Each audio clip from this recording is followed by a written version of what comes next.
ஓம் மகித்ஜாய் வித்மகே தண்டகஸ்தாய் தீமிகே தன்னோ வாராகி பிரசோதியாத். நல்லதே நடக்கும். ஓம் நம சிவாயும். எல்லாம் வல்ல ஸ்ரீ வாராகிமன் திருவடி சரணம். இன்றைய பதிவில் பொன் கிடைச்சாலும் புதன் கிடைக்காதுன்னு சொல்லுவாங்க. அப்படிப்பட்ட புதன் பகவான் உச்சமடைய போகிறார். அந்த புதனுடைய உச்ச பயிற்சியின் மூலமாக ஒரு 2 ராசினருக்கு 3 நட்சத்திரக்காரர்களுக்கு நீங்க நினைத்த காரியம் நடைபெறப் போகுது. வேலை முதல் திருமண வாழ்க்கை வரை திருப்பங்களும் உங்களுடைய விருப்பங்களும் நிறைவேறப் போகுது. வெற்றி முதல் லாபம் வரை கிடைக்க போகுது. ஸோ அது எந்தெந்த நட்சத்திரக்காரங்க எந்தெந்த ராசிக்காரங்க டீட்டெயிலாக பார்த்துருவோம். சிம்ம ராசியில் அமர்ந்திருக்கக்கூடிய புதன் பகவான் செப்டம்பர் 11ஆம் தேதிக்கு பிறகு தன்னுடைய உச்ச வீடான கன்னி ராசிக்கு பயிற்சி அடைய போறாரு. கன்னி என்பது புதன் பகவானுடைய உச்ச வீடு. புதன் உச்சம் அடைஞ்சா பெருமளவு நன்மை கிடைக்கும்.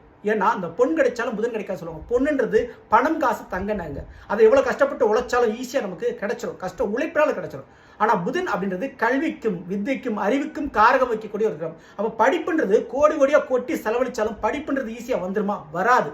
தன்னுடைய அறிவு தன்னுடைய சுய புத்தி அப்படின்னு நிறைய விஷயங்கள் இருக்கு. அப்படி அந்த புதன் கிடைக்காது மிகழிவு. அப்படிப்பட்ட அந்த புதனுக்குரிய காரகத்துவம் படைத்த நட்சத்திர ராசிகள் இருக்கிறாங்க. உங்களுக்கு மாபெரும் வெற்றிகள் கிடைக்க போது. அதுல முதல் ராசியா வரக்கூடியது மிதுன ராசிக்காரங்களுக்கு. இந்த மிதுன ராசிக்காரங்கள் உங்களுடைய வாழ்க்கையில வீடு மனை கார் வண்டி வாகனம் அழிக்க முடியாத சொத்து இருக்கக்கூடிய படிப்பு, இந்த விஷயத்தில் மாபெரும் வெற்றியும் நீங்க நினைச்ச மாதிரி அந்த வீடு மனையும் அமையக்கூடிய ஒரு யோகமான ஒரு காலகட்டம். அடுத்து அந்த கன்னிராசிக்காரங்களுக்கு திருமணங்களுடைய பிரச்சனைகள் சரியாகும். நண்பர்கள் மற்றும் தொழில் ரீதியாக பார்ட்னர்ஷிப் மூலமா சில நன்மைகள் கிடைக்கக்கூடிய ஒரு காலகட்டம். அடுத்து புதனுடைய நட்சத்திரங்கள்ல ஆயுள் நட்சத்திரம், வெளிநாடு ஒரு யோக வாழ்க்கை ஆயுள் நட்சத்திரக்காரங்களுக்கு கிடைக்கும். திருமண வாழ்க்கையில் ஏற்பட்ட தடைகள் நீங்கும். 2வது திருமண வாழ்க்கை அமைவதற்குண்டான யோகமான ஒரு காலகட்டம். நீங்க படித்த படிப்பு கற்ற கலை தொழிலாக உங்களுக்கு மாறும். அடுத்து கேட்ட நட்சத்திரக்காரர்களுக்கு உங்களுடைய விடாமுயற்சிக்கு அரசு உத்தியோகம் கிடைக்கக்கூடிய ஒரு காலகட்டம். உங்களுடைய விடாமுயற்சி கடின உழைப்புக்கு ஒரு ப்ரொமோஷன், சம்பள உயர்வு, தொழிலிய ஒரு நன்மைகள் நடக்கக்கூடிய ஒரு காலகட்டம். இடமாற்றம், ப்ரொமோஷன் கண்டிப்பாக உங்களுக்கு கிடைக்கும்.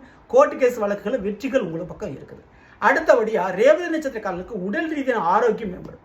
உடல் ரீதியாக இருந்த பிரச்சனை சரியாகும். வெளியில சொல்ல முடியாத பிரச்சனைக்கு தீர்வு கொடுக்கக்கூடிய வகையில் உங்களுக்கு தோல் கொடுக்கக்கூடிய ஒரு உறவுகள் கிடைக்கும். அப்போ உங்களுக்கு தூக்கி விடவும் உங்களுக்கு உதவி பண்ணுறதுக்கு சில பேர் கிடைப்பாங்க.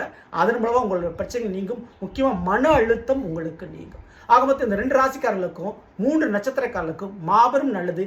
திருமண வாழ்க்கையிலிருந்து வேலை தொழில் வரை வெற்றியும் லாபமும் நிச்சயமான முறையில் கிடைக்கும். நீங்க செய்ய வேண்டிய மிக முக்கியமான ஒரு வழிபாடுனா இந்த வாய் பேச முடியாத பிள்ளைகளுக்கு கண்டிப்பாக படிப்பு சம்பந்தமான விஷயத்தில் நோட்டு புக்கு பேனா போன்ற விஷயங்களை உதவியாக செய்யுங்க.